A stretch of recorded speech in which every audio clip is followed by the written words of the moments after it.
விசாலா அவர் சும்மாதான். இவன் சொல்லுங்க அத பத்தி. இப்ப நான் என்ன சொல்றது? எங்க நீங்க சொல்லுங்க. விஜய் வந்தாருன்னா முதல்வர் ஆக மாட்டாரு. அதே முதல் நான் உங்ககிட்ட விளையாட்டா பேசுற போராடிக்கிட்டு அம்பிட்டீங்க. புதுசா வந்து இவர் எப்படி முன்னேறுவாரு? வாய்ப்புன்றது கிடையாது. நாங்க போடுவோம் விஜய்க்கு ஓட்டு. போய்கிட்டு இருக்கல கூட பேசுற மறந்துட. சினிமா நடிகர் எதுக்காண்டி கட்சிக்கு வராங்கன்னா அவங்களோட நடிப்புற வயது வந்து முடிஞ்சிருச்சு. பின்னாடி சொத்து சேர்க்கறதுக்கு ஆள் இல்ல.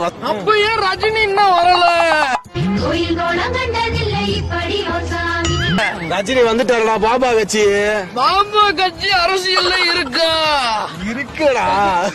நீ படத்தை மட்டும் போடாத, அடுத்த உண்மையை சொல்லு. உன்ன மாதிரி அங்கங்க அடமொழி வச்சு வாழ்ற வழி இல்லடா. ஆளுமை தன்மையோட ஆண்மகனா செய்யப்படுறேன்.